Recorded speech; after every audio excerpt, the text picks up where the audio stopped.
Vamos dar início à nossa aula. Hoje nós vamos trabalhar esse tema, restaurando relacionamentos quebrados.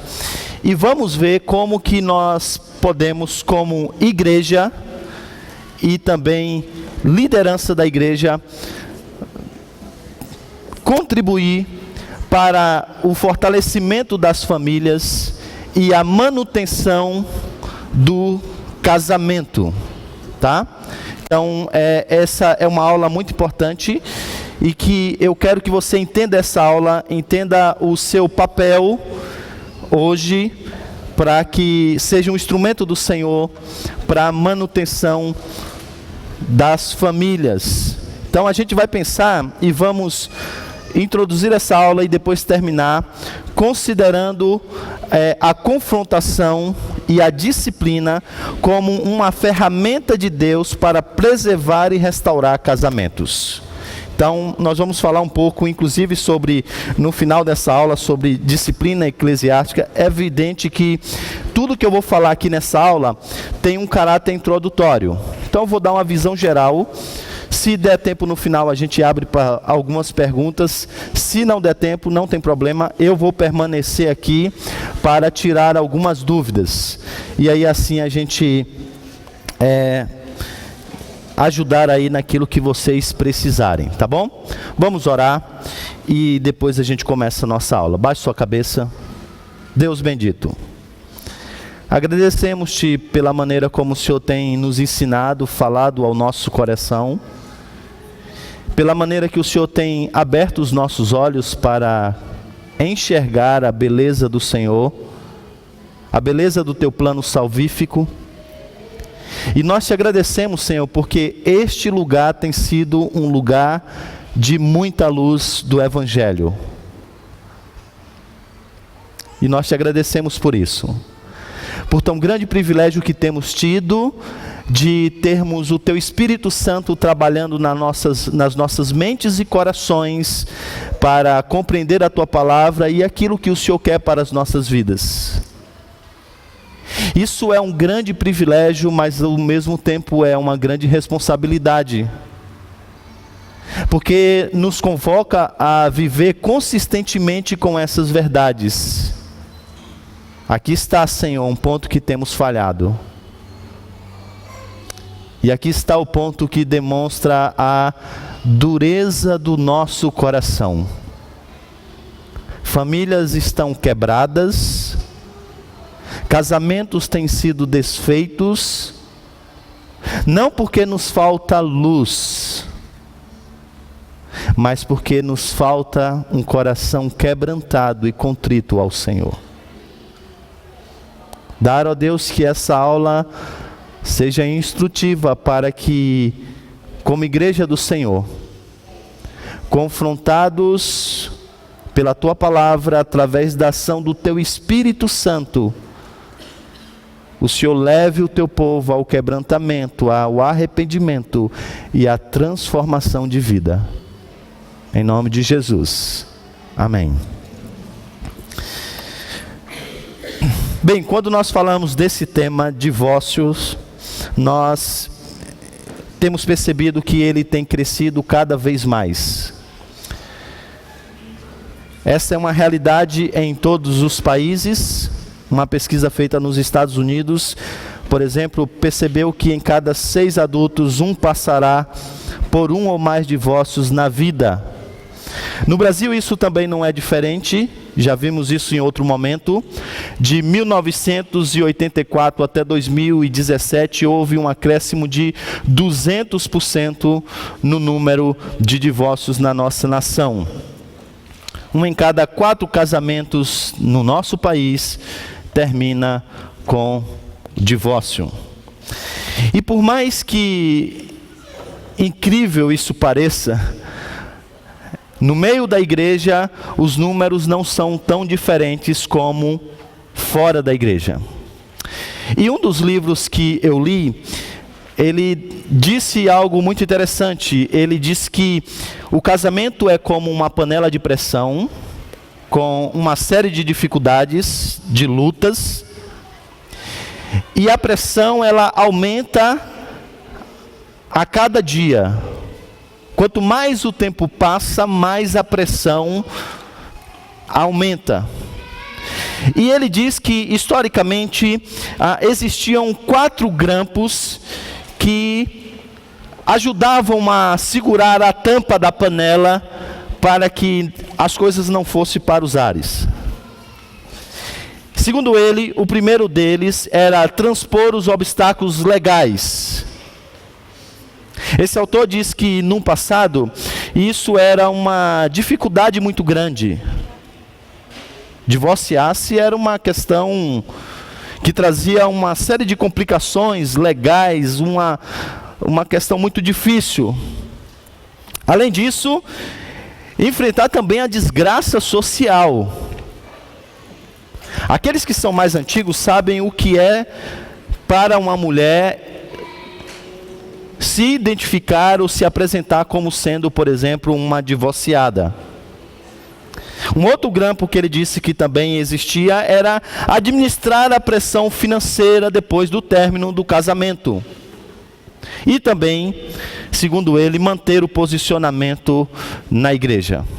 É possível que você já tenha visto essa realidade em muitos casamentos, e é possível que você tenha convivido com pessoas em que o casamento era mantido por esses grampos.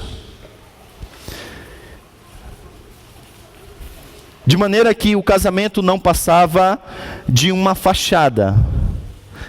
A separação emocional e, em muitos casos, física já era uma realidade. Mas esses grampos seguravam a tampa da panela. Observe que essas não são motivações santas para se manter um casamento. O que deveria nos jamais pensar em divórcio é o fato de que nós somos um povo chamado para temer o Senhor. E Deus disse claramente na sua palavra que Ele odeia o divórcio, de que essa não é a sua vontade estabelecida para nós. Mas falta de temor do Senhor não é uma realidade só fora da igreja. Ela também acontece dentro da igreja. E esse autor disse que, como esses grampos foram para os ares, então o número de divórcio tem aumentado a cada dia. E você percebe que é verdade, porque antigamente era difícil transpor os obstáculos legais. Hoje, em termos legais, divórcio é uma coisa que pode ser feita de maneira rápida e fácil. Enfrentar a desgraça social, isso também já não é mais uma realidade no nosso meio. Mesmo o casamento tendo um papel importante na sociedade, não é à toa que Deus foi tão duro contra o adultério. Não é à toa que a pena para o adultério era tão rígida no Antigo Testamento. E não é à toa que quando ele vai se referir ao divórcio, ele usa palavras tão duras. Não se esqueça que a lei de Deus foi dada ao povo. E essa lei, ela também era usada para poder reger a convivência social. Agora pense você, se você não consegue ser fiel à pessoa mais próxima de você, a sua mulher, o seu marido, como que você vai ser fiel no seu trabalho ou em qualquer outra instância social? Como a fidelidade vai ser uma marca nas outras esferas da sociedade? É por isso que então Deus falou de maneira tão séria sobre o adultério e sobre o divórcio. Porque você não consegue manter a sua palavra e cumprir os seus votos nessa microesfera social que é a família, em que você tem uma série de questões envolvidas. Em qual outro lugar você vai manter a sua palavra? Consegue perceber como a infidelidade, consegue perceber como o não cumprir os seus votos afeta não apenas a microestrutura que é a família, mas trazem consequências trágicas, danosas para toda a sociedade? Essa é uma realidade. Parece que não é mais um problema social hoje, mas eu vou mostrar para vocês que a conta tem chegado. A conta tem chegado.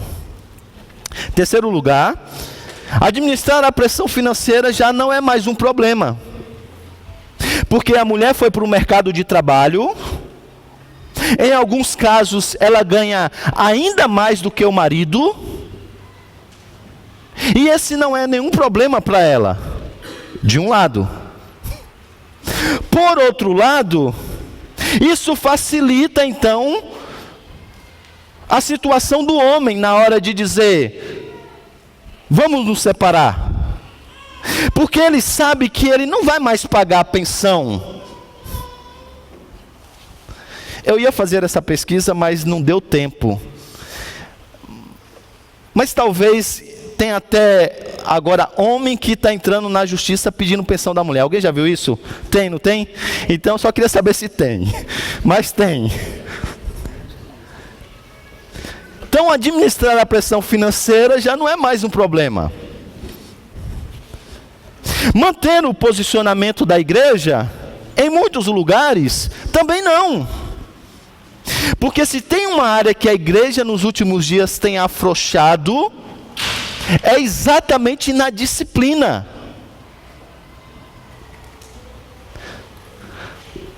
Os reformadores, eles colocaram 3 marcas da verdadeira igreja: a pregação do evangelho, a correta administração dos sacramentos e a disciplina eclesiástica.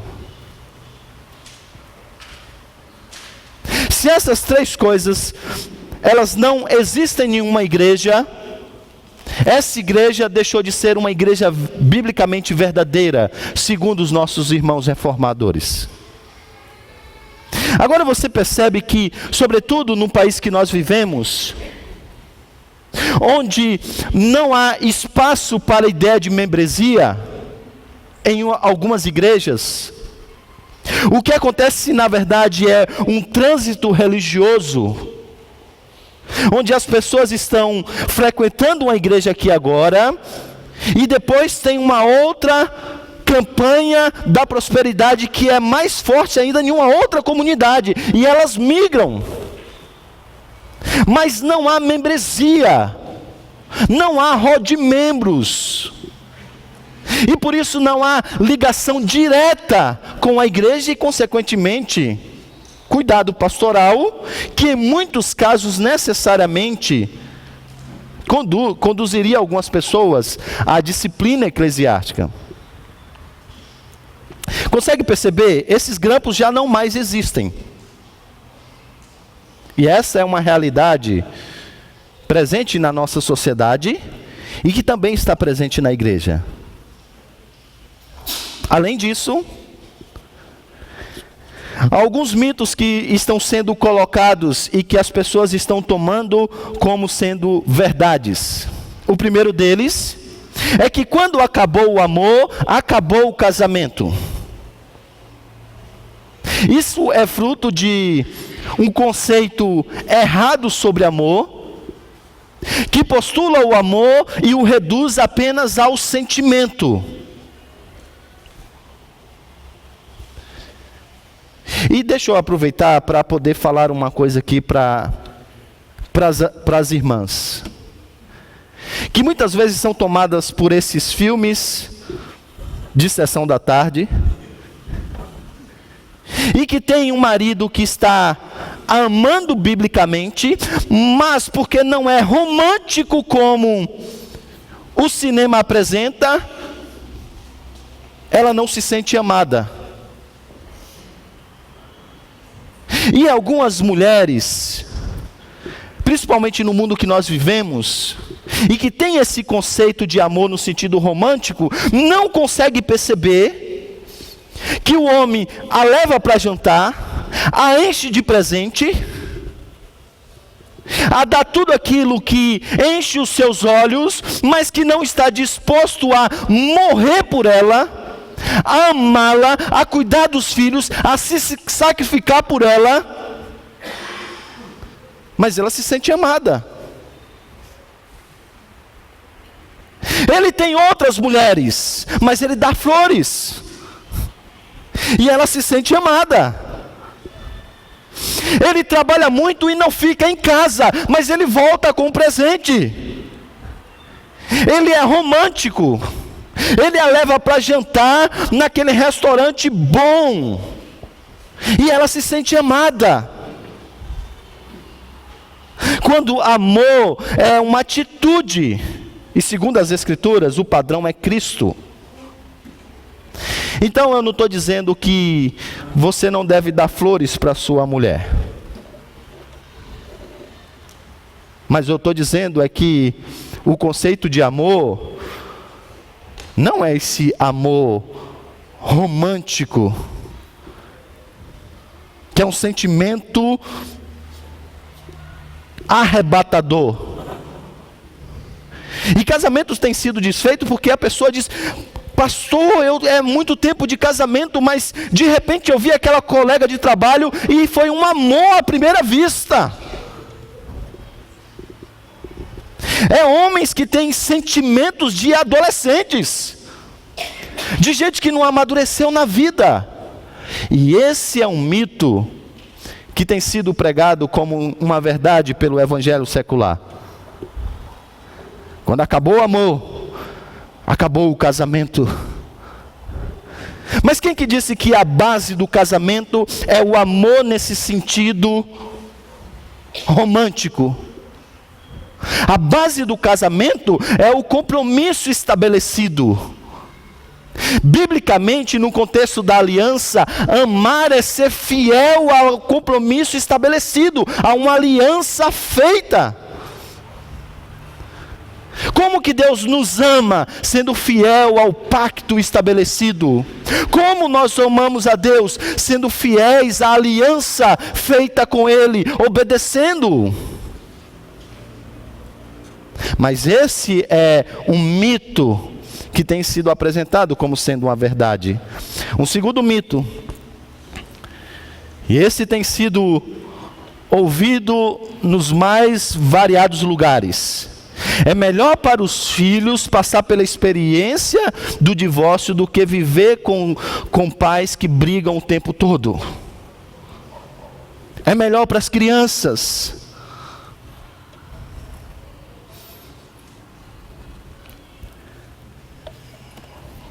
Terceiro, parece absurdo, mas não é.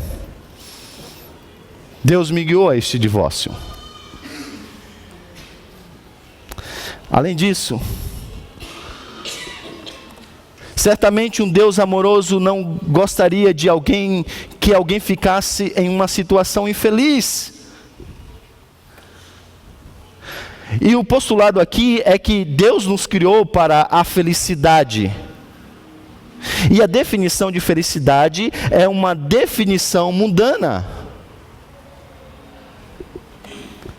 Outros ainda dizem: eu sei que é errado, mas Deus é um Deus de perdão. Deus é um Deus de graça. E aí, meus irmãos, a conta, como eu disse, ela já chegou. Eu li essa semana de governos nos quais esses grampos já se foram, e esses mitos foram abraçados como sendo verdades que hoje enfrentam desafios terríveis, que tem que lidar com os custos financeiros emocionais e sociais impostos pelos divórcios. Governos que não sabem mais o que fazer com a desestruturação da sociedade onde esses valores foram abraçados. Que não sabe mais o que fazer com os adolescentes que têm enfrentado os hospitais psiquiátricos. Com os adolescentes que têm tirado a própria vida, porque não tem estrutura para lidar com essa situação. A conta chegou. E ela tem chegado. E por quê? A razão é muito simples. Isso que Deus estabeleceu, Deus assim estabeleceu como uma estrutura. Isso é algo estrutural. A micro-sociedade família, que agora se junta a outras famílias e agora cria uma sociedade maior.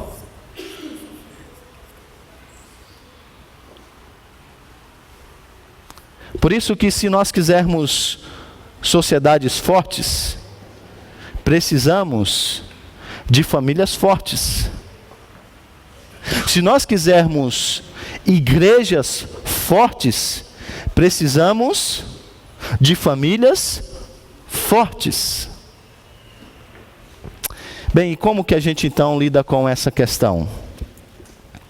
Como que a disciplina ou a confrontação pode ser um instrumento do Senhor para restaurar relacionamentos quebrados? Como que isso pode acontecer? Então eu queria propor para vocês algumas coisas. E basicamente eu quero, num primeiro momento, dividir essa nossa aula em duas partes maiores. E vou concentrar-me mais na segunda parte. A primeira parte é a confrontação formativa, que diz respeito ao discipulado.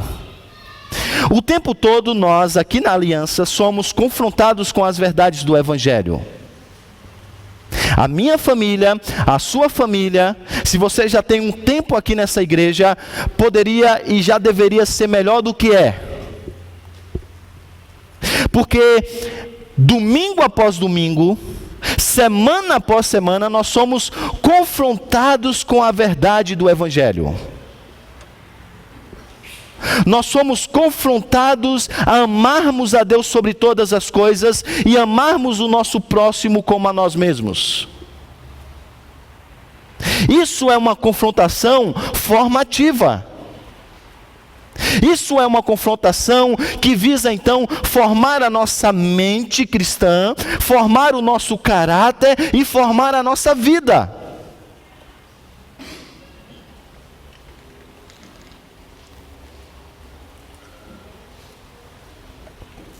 Mas você sabe que a gente não tem vivido à luz de tanta luz que nós recebemos.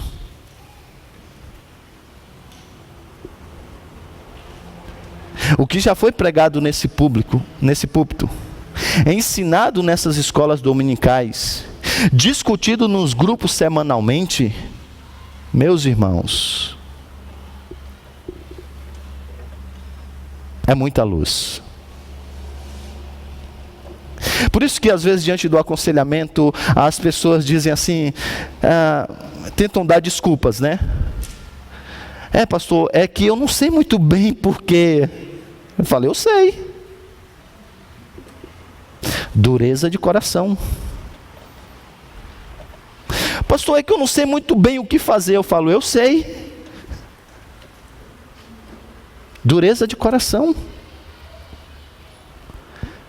Esse é o nosso problema, irmãos. Dureza de coração.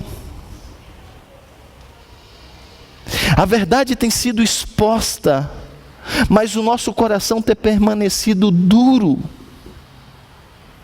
Nós temos sido ensinados a amar a Deus sobre todas as coisas e amar o nosso próximo como a nós mesmos, mas o egoísmo tem sido uma marca das nossas famílias. Porque nós não sabemos disso? Não. alguns momentos aqui no púlpito que nós chegamos a ser repetitivos de alguns fatos.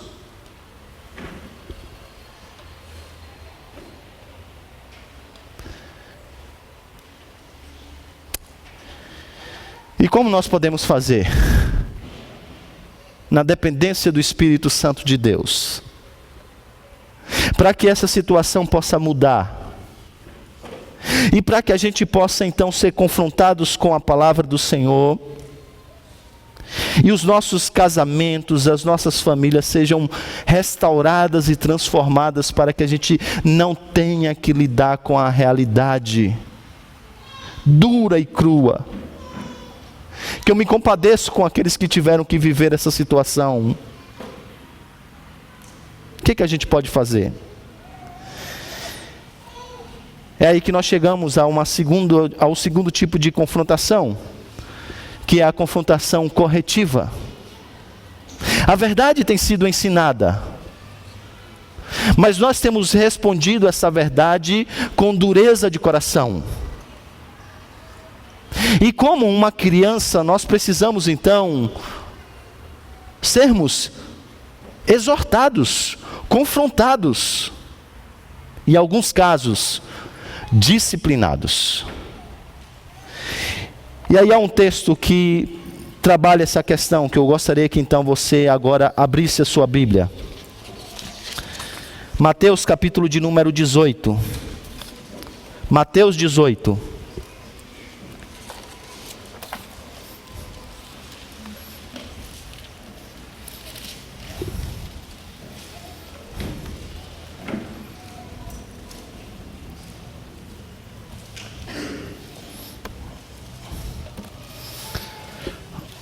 Vamos lá, gostaria que todos vocês lessem, está projetado ali para facilitar, vamos lá? Se o seu...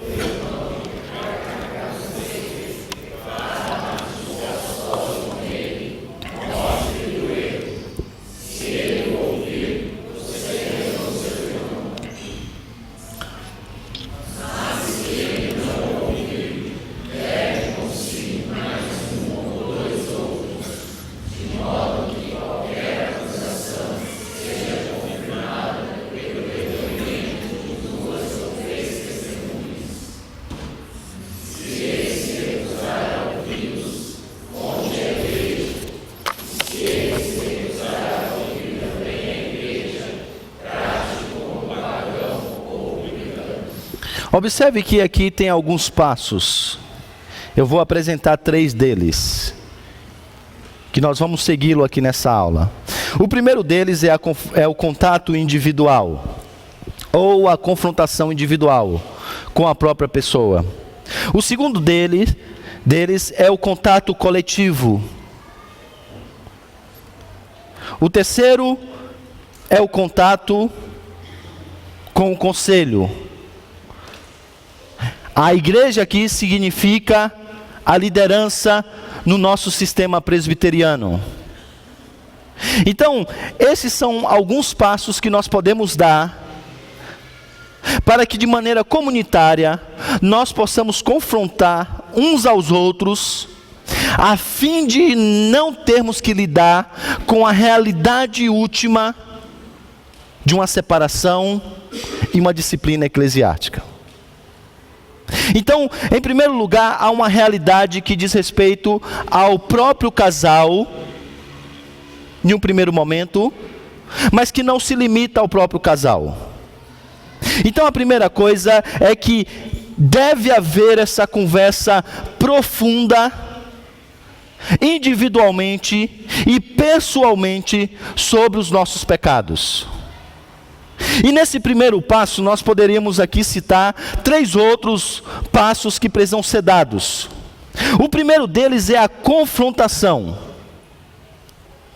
Então, quando a igreja é bem treinada, os conflitos entre casais podem ser resolvidos por meio de uma confrontação, em um primeiro momento individual e em um segundo até mesmo coletiva. Então isso quer dizer que em um primeiro momento nós precisamos criar uma cultura de confrontação mútua por meio da Escritura. A minha esposa não pode ver os meus pecados e não me confrontar biblicamente, e eu não posso perceber os pecados dela e não confrontá-la pessoalmente, individualmente. Isso não é amor, gente. O contrário disso, na verdade, é egoísmo.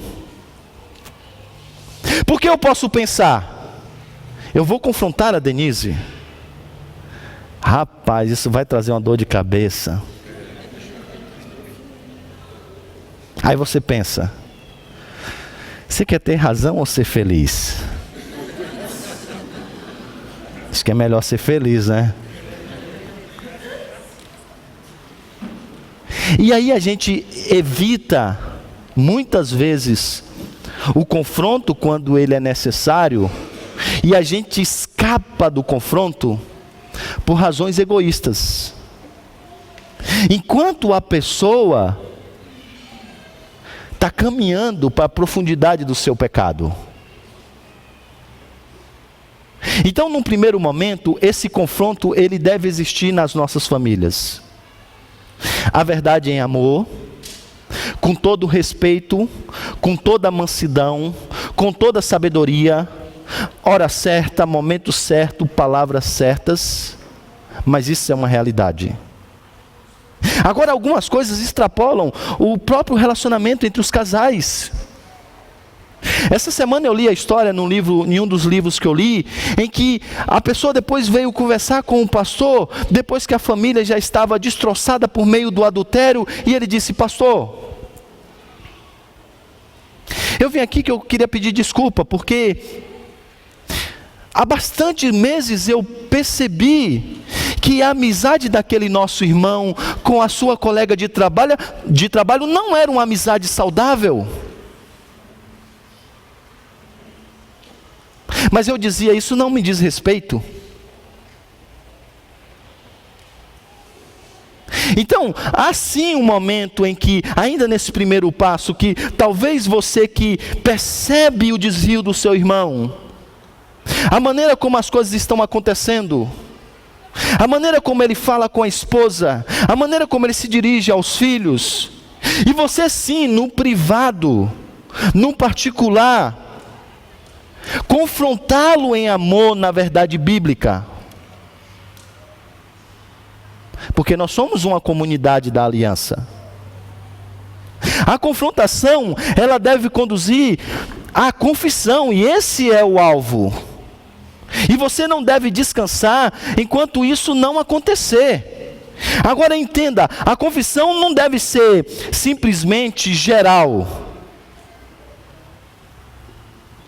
Não deve ser algo como: olha, veja bem, eu fui confrontado pela minha esposa, ou alguém da igreja me confrontou. E aí eu vou pedir perdão à minha esposa e eu digo: querida, desculpa, eu não estou sendo o marido que eu deveria ser.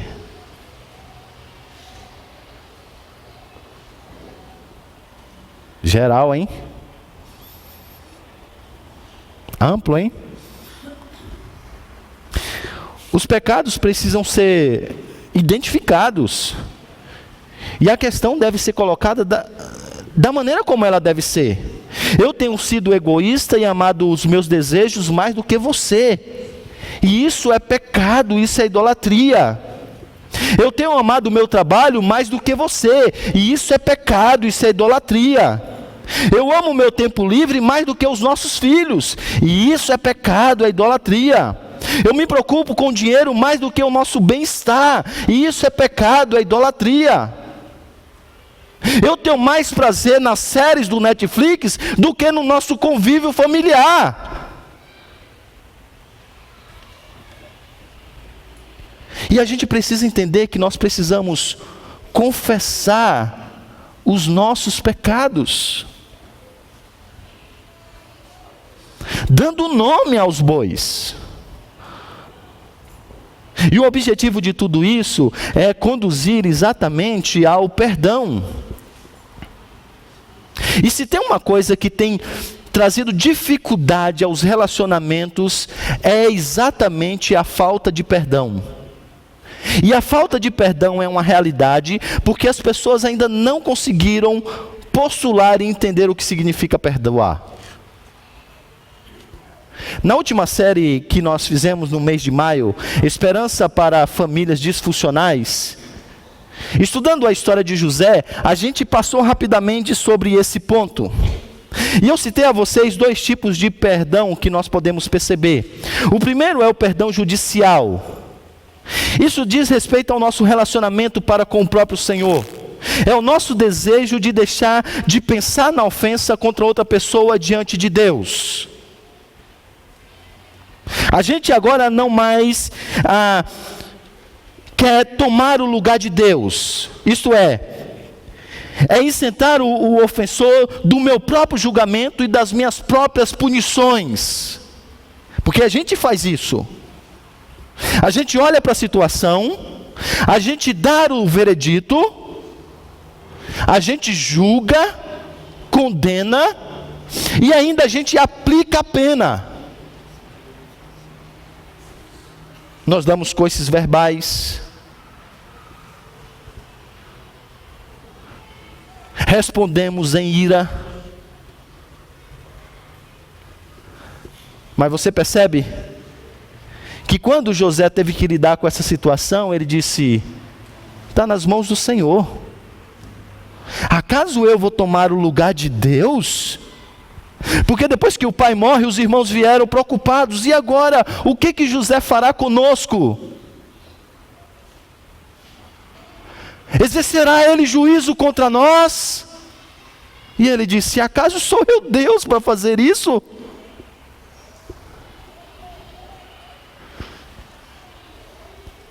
Mas a gente vive brincando de ser Deus. Vive brincando de fazer aquilo que somente o Senhor pode fazer. E aí dentro desse perdão judicial, então a gente agora esvazia o nosso coração da amargura e do sentimento, do ressentimento, melhor dizendo. Mas em um segundo momento, a gente também agora dá um passo além. Além de resolver essa questão interna do nosso coração, que diz respeito ao nosso relacionamento com Deus, agora a gente vai no relacionamento horizontal. E essa é a atitude então de perdoar os ofensores arrependidos dos seus pecados. E isso tem consequências práticas, gente. Significa não levar mais a ofensa consigo mesmo, isto é, pensar e remoer. O pecado aconteceu. A falha foi posta sobre a mesa. A confrontação foi feita. O arrependimento foi percebido. Então agora você não tem mais o direito de remoer esse pecado. Você não tem mais o direito de pensar sobre essas coisas, porque essa dívida foi colocada de lado. Mas não diz respeito apenas ao seu coração, diz respeito também perante as pessoas. De fofocar, de expor a pessoa ao ridículo de forma comunitária. Consegue perceber que nos passos de Jesus, se você foi ao teu irmão e você ganhou no seu irmão, e ele se arrependeu, acabou. Você já ganhou o seu irmão. Agora percebe também que você usa isso às vezes perante o ofensor. O perdão foi estabelecido, mas a carta está na manga.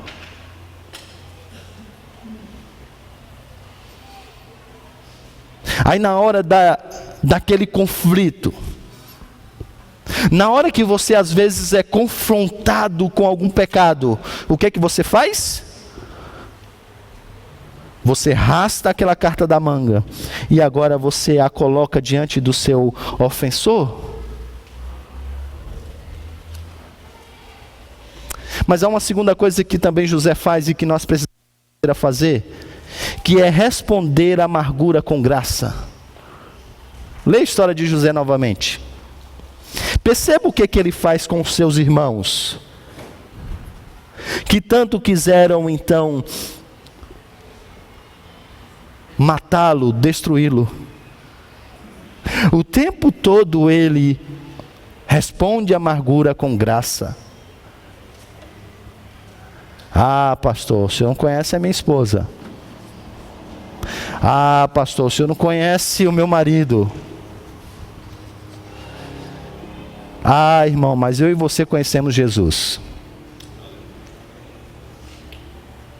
E se você conhece Jesus, e se você conhece os efeitos da cruz, então você consegue, não pelo seu braço, não pela sua força, responder à amargura com graça. Dizer: Senhor, perdoa-lhe, porque ele não sabe o que está fazendo. Você consegue ter a compaixão de Jesus, a longanimidade de Jesus, o amor altruísta de Jesus. Eu e você conhecemos a Jesus. Eu e você fomos expostos à luz do Evangelho. Então não endureça o seu coração. Não diga que você não pode.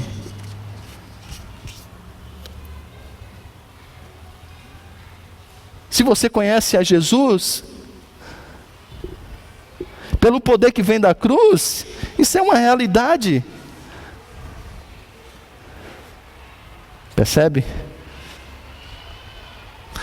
É dureza do nosso coração. É dureza do nosso coração.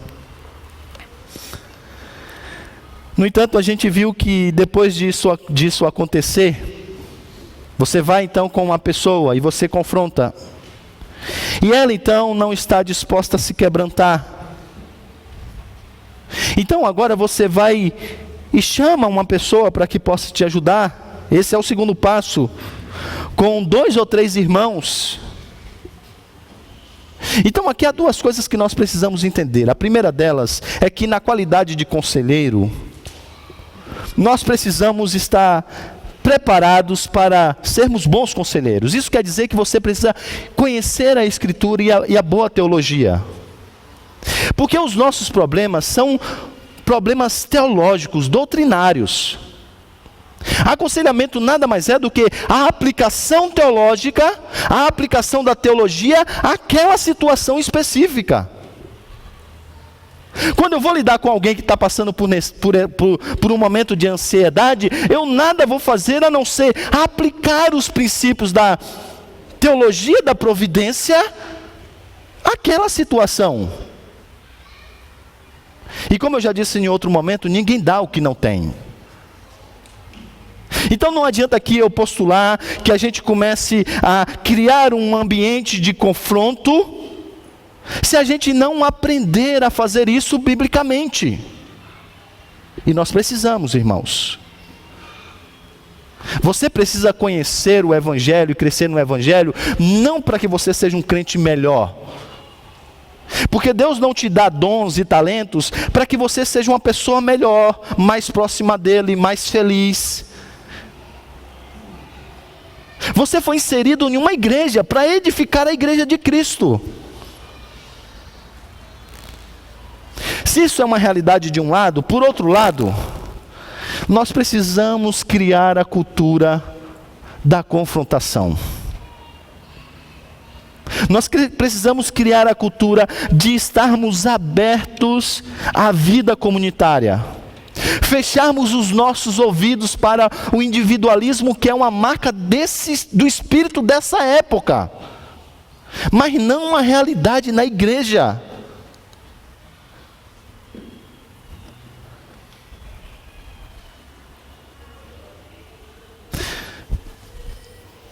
A gente precisa parar com esse nosso orgulho. Deixa eu dizer uma coisa, isso acontece várias vezes, então não vou expor ninguém ao dizer isso. Mas às vezes quando eu vou visitar uma pessoa, em alguns momentos eu percebo que houve todo um planejamento para receber o pastor e a família do pastor. Talvez um sermão foi dado para as crianças. A Laurinha vai vir, não seja egoísta, brinque, divida os brinquedos. Em uma dessas visitas saiu tudo errado. No primeiro momento, a criança demonstrou egoísmo. No segundo momento, a conversa caminhou para assuntos sérios e profundos. Quando a pessoa disse assim: ai, pastor, eu estou até com vergonha. Eu disse assim: e tu acha que eu vim aqui pensando o quê?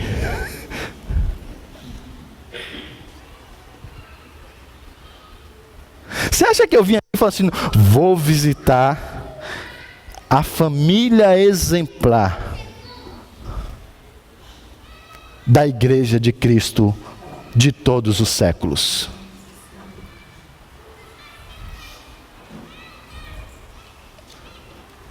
Isso não é verdade, gente. Todos nós somos pecadores. Como bom pastor reformado, eu acredito na depravação total. Eu sei que as coisas lá na sua casa não vão muito bem. É por isso que a gente tem que aprender a parar de ficar vivendo essa vida do verniz. E a gente tem que se abrir para a confrontação. Eu fico feliz quando irmãos têm a coragem de tocarem no ungido do Senhor. E de virem confrontar. Dizer: pastor, isso aqui não é uma coisa boa. Pastor, o senhor está se apercebendo disso? Porque isso é um ato de amor. É a pessoa tendo a preocupação com a minha vida, da minha família e com o meu próprio ministério. Um dos grandes erros da igreja é que há muitos colegas que estão em um estado que eles parecem são inacessíveis. Quanto maior é a altura, maior é a queda. É por isso que tantos colegas têm caído. E eu não quero fazer parte dessa estatística, então deixa eu dar a liberdade pública. Viu alguma coisa errada em mim? Ah, não perca tempo. Não perca tempo. E deixa eu dar outra ideia. Deixa eu falar outra coisa. Quanto mais teologia a gente conhece, mais o nosso coração é enganoso para dominar a situação. Então, amigo, ora, se arma em casa, pega a peixeira, mas não deixa de vir.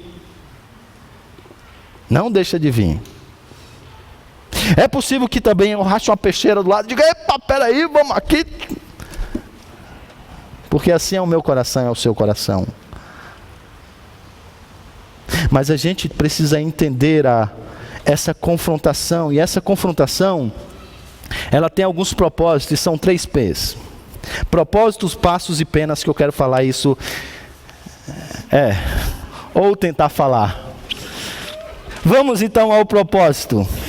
Qual é o propósito de todo essa trajetória de confrontação disciplinar, visando o bem do irmão? O propósito aqui, ele deixa eu me achar aqui. Aqui. Vamos lá. São 3. Primeiro, restaurar o pecador arrependido.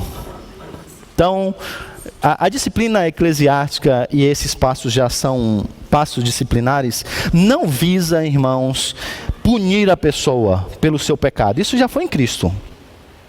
Punição já foi dada em Cristo. O propósito é restaurar esse pecador. Consegue perceber que a confrontação é um ato de amor? Eu quero que ele deixe essa vida debaixo da ira de Deus e se coloque em um relacionamento saudável com o Senhor. Ele está em perigo. Ele se encontra em perigo. E eu amo esse irmão. É um pecador? Mas eu amo. A ponto de que eu vou confrontá-lo. Você deve ser motivado também à confrontação para preservar a santidade da igreja, a pureza da igreja. Porque é por meio da igreja que Cristo é conhecido. Então, testemunho sempre vai ser uma realidade na vida da igreja, ou um bom testemunho, ou um mau testemunho. E a gente quer ver a pureza da igreja. E além disso, essa confrontação, e quando ela desemboca em uma disciplina eclesiástica, ela gera temor na vida das pessoas. Percebe por que aconteceu aquilo com Ananias e Safira? Vê relato depois de alguém que fez algo parecido?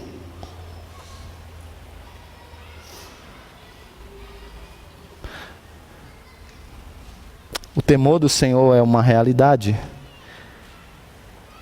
Então, o propósito passa por essas questões: restaurar o pecador arrependido, preservar a natureza da igreja e gerar esse temor do Senhor. E a gente faz isso em um contato individual, coletivamente, até o ponto em que nós então entregamos a igreja, para que então agora a igreja possa dar continuidade ao trabalho estabelecido, e o trabalho dá continuidade ao projeto de confrontação.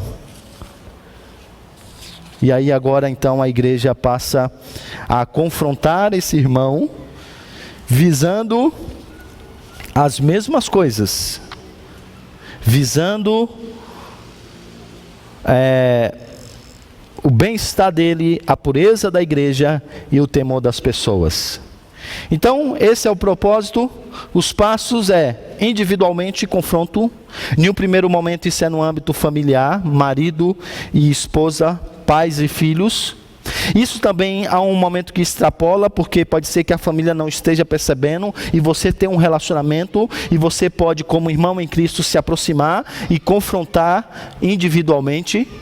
E se isso não acontecer, você então agora chama uma outra pessoa para que sirva de testemunho, e você também confronta. E se a dureza do coração continuar, e aí então você leva a igreja, nesse caso você apresenta ao conselho.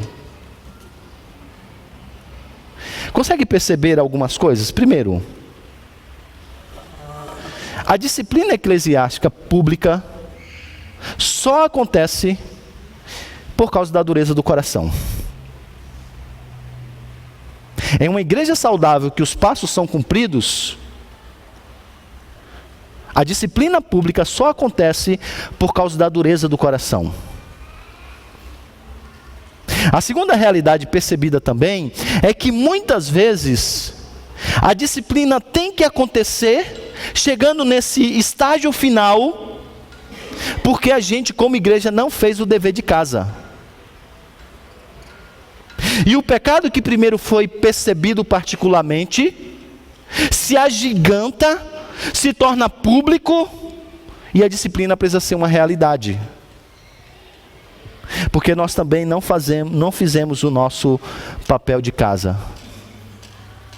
E aí a gente não exerce a disciplina.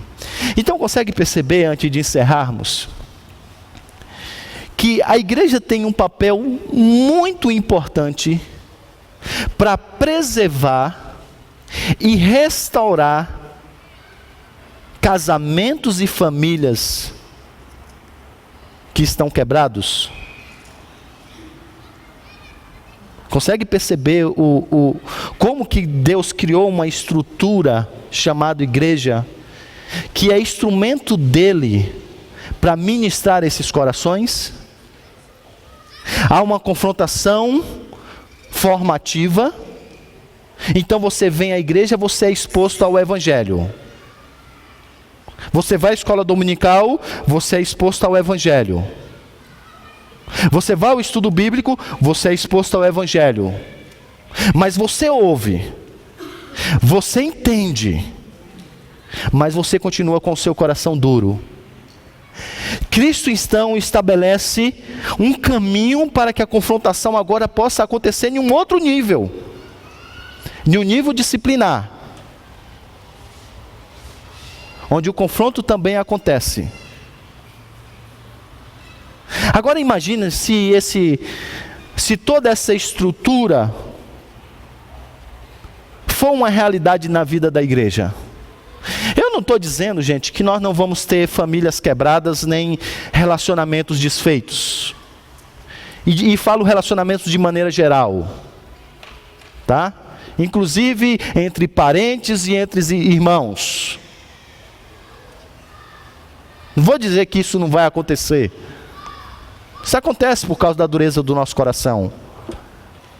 Mas você consegue como a igreja poderia ser útil para ministrar ao coração de famílias quebradas?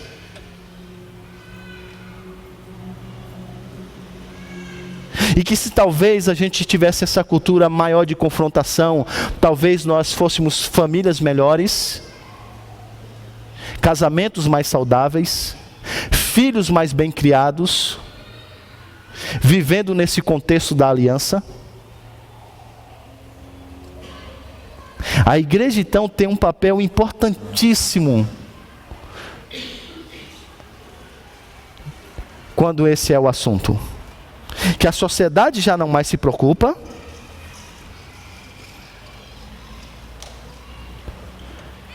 mas que o nosso relacionamento maior com o Senhor e a nossa vida debaixo da aliança dele nos leva à preocupação. Conectando ao que vocês estão estudando durante a semana, digo vocês porque o meu grupo estuda outros assuntos, mas isso só vai ser uma realidade no meio da igreja quando nós tivermos e nós entendermos que isso é o que o Senhor nos chama a fazer dentro das suas virtudes cristãs: fé, esperança e amor. Fé que é acreditar que esse é o caminho melhor, mesmo que não haja entendimento das pessoas envolvidas.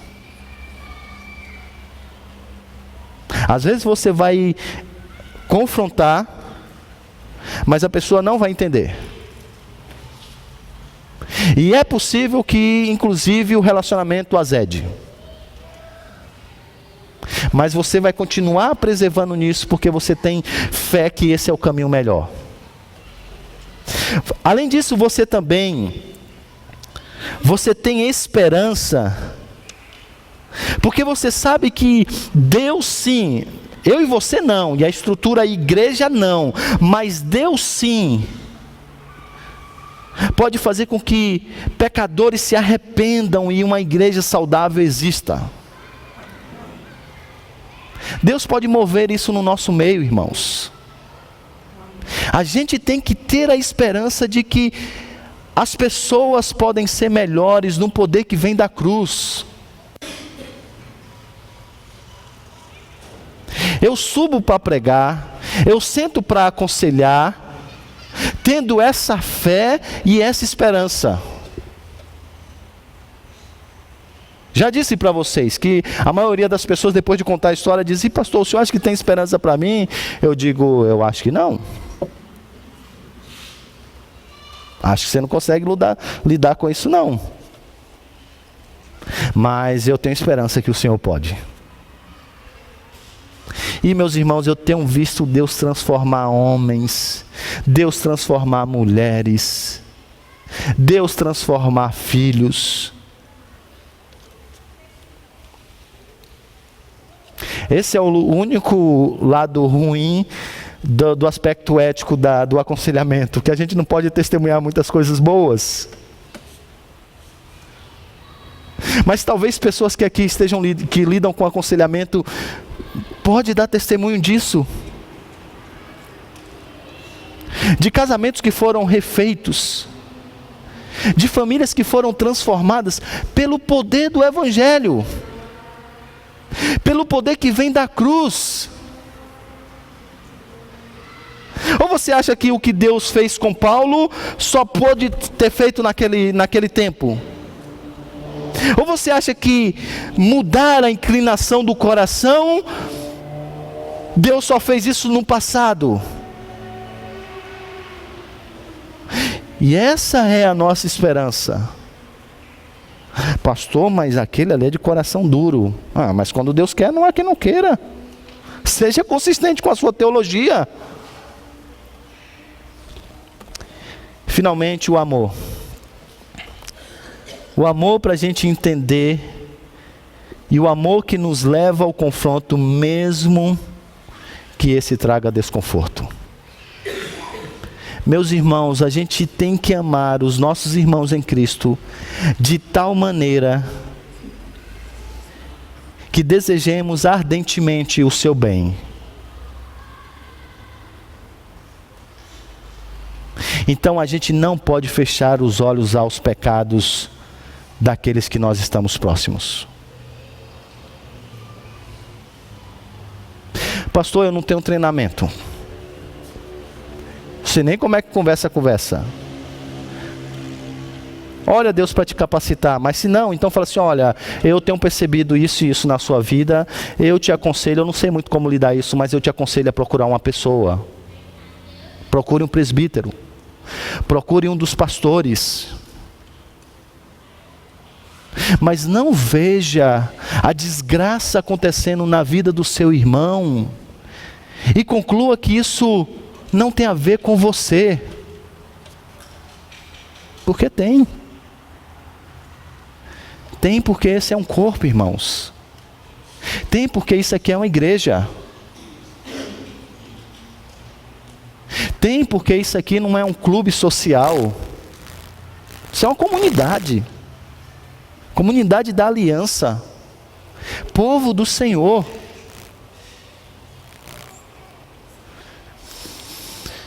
Eu não tenho tempo para perguntas, mas se você quiser fazê-las depois eu vou estar aqui. Mas eu queria realmente orar por você e pela minha vida. Talvez você tenha passado por momentos difíceis na sua família, tenha percebido tantas disfuncionalidades, e talvez por causa do orgulho que há no seu coração, você tenha estado relutante em procurar ajuda. Meu irmão, não faça isso. Minha irmã, não faça isso. Abra-se ao confronto bíblico. Abra-se à ministração do Evangelho. E se você já perdeu a fé, a esperança e o amor, eu vou orar para que Deus reavive isso no seu coração. Baixe sua cabeça.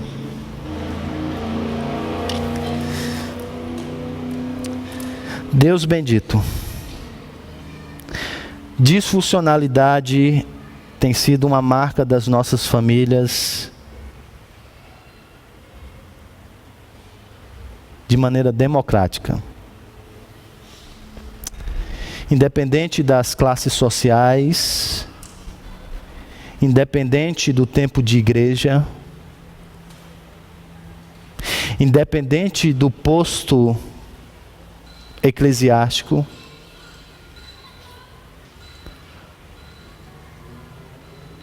há questões que precisam ser melhoradas nas nossas vidas e nas nossas famílias.